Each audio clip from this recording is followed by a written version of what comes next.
I like it. It works. Why mess with a good thing? Hi guys, this is Connie. This is Connie Reads Hatchet. We are at chapter 7. Here we go. Mother! He screamed it, and he couldn't be sure if the scream awakened him or the pain in his stomach. His whole abdomen was torn with great rolling jolts of pain, pain that doubled him in the darkness of the little shelter, put him over and face down in the sand to moan again and again, "Mother, mother, mother!" Never anything like this. Never. It was as if all the berries, all the pits had exploded in the center of him, ripped and tore at him. He crawled out the doorway and was sick in the sand, then crawled still farther and was sick again, vomiting and with terrible diarrhea for over an hour, for over a year, he thought, until he was at last empty and drained of all his strength. This book just keeps getting better and better. Then he crawled back into the shelter and fell again to the sand, but could not sleep at first, could do nothing except lie there, and his mind decided then to bring the memory up again. In the mall, every detail. His mother sitting in the station wagon with the man, and she had leaned across and kissed him. Kissed the man with the short blonde hair. It was not a friendly peck, but a kiss. A kiss where she turned her head over at an angle and put her mouth against the mouth of the blonde man who was not his father, and kissed, mouth to mouth. And then brought her hand up to touch his cheek, his forehead, while they were kissing. And Brian saw it. Saw this thing that his mother did with the blonde man. Saw the kiss that became the secret that his father still did not know all about. The memory was so real that he could feel the heat in the mall that day. He could remember the worry that Terry would turn and see his mother. Could remember the worry of the shame of it, and then the memory faded, and he slept again. Awake. For a second, perhaps two, he didn't know where he was still in his sleep somewhere. Then he saw the sun streaming in the open doorway of the shelter, and heard the close, vicious whine of the mosquitoes, and knew. He brushed his face, completely welted now with 2 days of bites, completely covered with lumps and bites, and was surprised to find the swelling on his forehead had gone down a great deal, was almost gone. The smell was awful, and he couldn't place it. Then he saw the pile of berries at the back of the shelter and remembered the night and being sick. Too many of them, he said out loud. Too many gut cherries. He crawled out of the shelter and found where he'd messed the sand. He used sticks and cleaned it as best he could, covered it with clean sand, and went down to the lake to wash his hands and get a drink. It was still very early, only just past true dawn, and the water was so calm he could see his reflection. It frightened him. The face was cut and bleeding, swollen and lumpy, the hair all matted, and on his forehead a cut had healed, but left the hair struck with blood and scab. His eyes were slits in the bites, and he was somehow covered with dirt. He slapped the water with his hand to destroy the mirror. Ugly, he thought. Very, very ugly. And he was, at that moment, almost overcome with self-pity. He was dirty and starving and bitten and hurt and lonely and ugly and afraid and so completely miserable that it was like being in a pit, a dark, deep pit with no way out. He sat back on the bank and fought crying, then let it come and cried for perhaps 3 or 4 minutes. Long tears, self-pity tears, wasted tears. He stood, went back to the water, and took small drinks. As soon as the cold water hit his stomach, he felt the hunger sharpen, as it had before. And he stood and held his abdomen until the hunger cramps receded. He had to eat. He was weak with it again. Down with the hunger. He had to eat. Back at the shelter, the berries lay in a pile where he had dumped them when he grabbed his windbreaker. Gut cherries, he called them in his mind now, and he thought of eating some of them. Not such a crazy amount as he had, which he felt brought on the sickness in the night, but just enough to stave off the hunger a bit. He crawled into the shelter. Some flies were on the berries, and he brushed them off. He selected only the berries that were solidly ripe. Not the light red ones, but the berries that were dark maroon red to black and swollen in ripenness. When he had had a small handful of them, he went back down to the lake and washed them in the water. Small fish scattered away when he splashed the water up, and he wished he had a fishing line and a hook. Then he ate them carefully, spitting out the pits. They were still tart, but had a sweetness to them, although they seemed to make his lips a bit numb. When he finished, he was still hungry, but the edge was gone, and his legs didn't feel as weak as they had. He went back to the shelter. It took him half an hour to go through the rest of the berries and sort them, putting all the fully ripe ones in a pile on some leaves, the rest in another pile. When he was done, he covered the two piles with grass he tore from the lake shore to keep the flies off, and went back outside. They were awful berries, those gut cherries, he thought. But there was food there, some food of some kind, and he could eat a bit more later tonight if he had to. For now he had a full day ahead of him. He looked at the sky through the trees and saw that while there were clouds, they were scattered and didn't seem to hold rain. There was a light breeze that seemed to keep the mosquitoes down, he thought, looking up along the lake shore. If there was one kind of berry, there should be other kinds, sweeter kinds. If he kept the lake in sight, as he had done yesterday, he should be all right, should be able to find home again. And it stopped him. He actually thought at that time. Home. 3 days. No, 2. Or was it 3? Yes, this was the 3rd day, and he had thought of the shelter as home. He turned and looked at it, studied the crude work. The brush made a fair wall, not weather-tight, but it cut most of the wind off. He hadn't done so badly at that. Maybe it wasn't much, but also maybe it was all he had for a home. All right, he thought, so I'll call it home. He turned back and set off up the side of the lake, heading for the gut cherry bushes, his windbreaker bag in his hand. Things were bad, he thought, but maybe not that bad.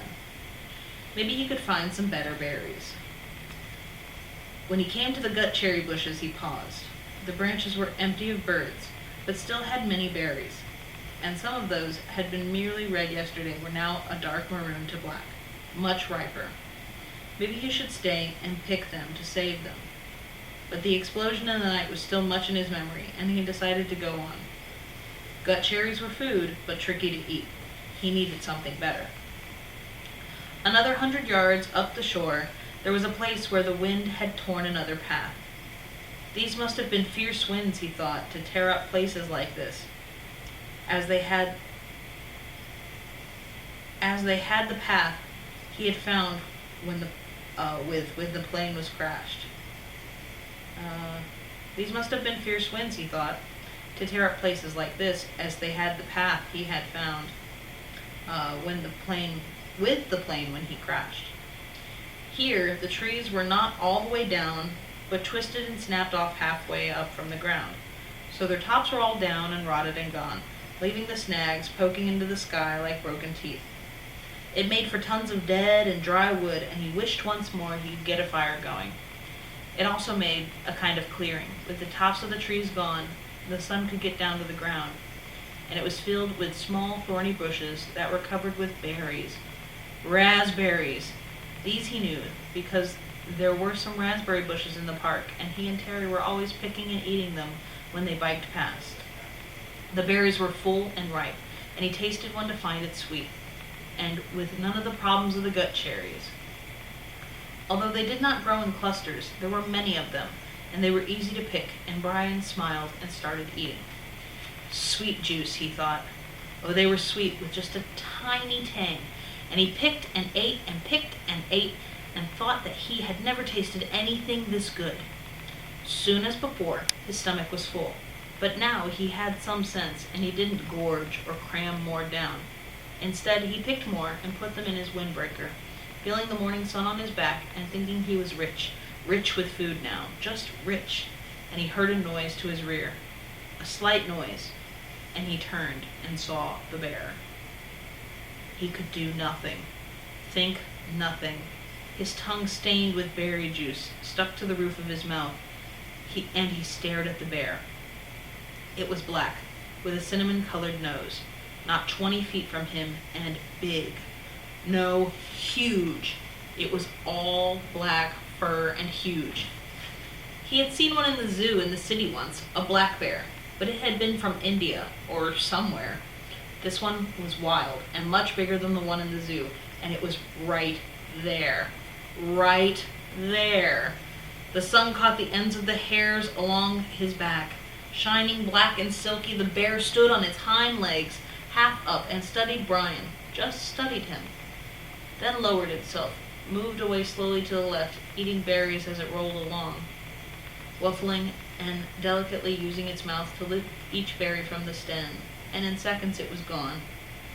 Gone, and Brian still had not moved. His tongue was stuck to the top of his mouth, the tip half out, his eyes were wide, his hands were reaching for a berry. Then he made a sound, a low It made no sense. It was just a sound of fear, of disbelief that something that large could have come so close to him without his knowing. It just walked up to him and could have eaten him, and he could have done nothing. Nothing. And when the sound was half done, a thing happened to his legs, a thing he had nothing to do with, and they were running in the opposite direction from the bear, back toward the shelter. He would have run all the way in panic, but after he had gone perhaps 50 yards, his brain took over and slowed, and finally stopped him. If the bear had wanted you, his brain said, he would have taken you. It is something to understand, he thought, not something to run away from. The bear was eating berries, not people. The bear made no move to hurt you, to threaten you. It stood to see you better, study you, then went on its way, eating berries. It was a big bear, but it did not want you, did not want to cause you harm, and that is the thing to understand here. He turned and looked back at the stand of raspberries. The bear was gone. The birds were singing. He saw nothing that could hurt him. There was no danger here that he could sense, could feel. In the city at night, there was sometimes danger. You could not be in the park at night after dark because of the danger. But here, the bear had looked at him and had moved on, and this filled his thoughts. The berries were so good, so sweet and rich, and his body was so empty, and the bear had almost indicated that it didn't mind sharing. It had just walked from him, and the berries were so good, and he thought finally, if he did not go back and get the berries, he would have to eat the gut cherries again tonight. That convinced him, and he walked slowly back to the raspberry patch and continued picking for the entire morning, although with great caution.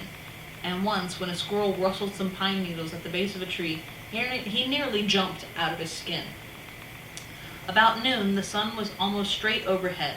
The clouds began to thicken and look dark.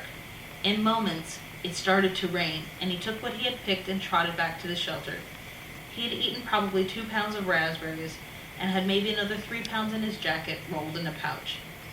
He made it to shelter just as the clouds completely opened and the rain roared down in sheets. Soon the sand outside was drenched, and there were rivulets running down to the lake. But inside he was dry and snug. He started to pick the berries back and sorted the pile with the gut cherries, but noticed that the raspberries were seeping through the jacket. They were much softer than the gut cherries, and apparently were being crushed a bit with their own weight. When he held the jacket up and looked beneath it, he saw a stream of red liquid. He put a finger in it, and found it to be sweet and tangy, like pop without the fizz. And he grinned and lay back on the sand, holding the bag up over his face and letting the seepage drip inside his mouth. Outside, the rain poured down, but Brian lay back, drinking syrup from the berries, dry, and with the pain almost all gone, the stiffness also gone, his belly full, and good taste in his mouth. For the first time since the crash, he was not thinking of himself or his own life. Brian was wondering if the bear was as surprised as he to find another being in the berries.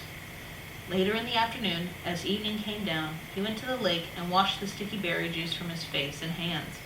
Then he went back to prepare for the night.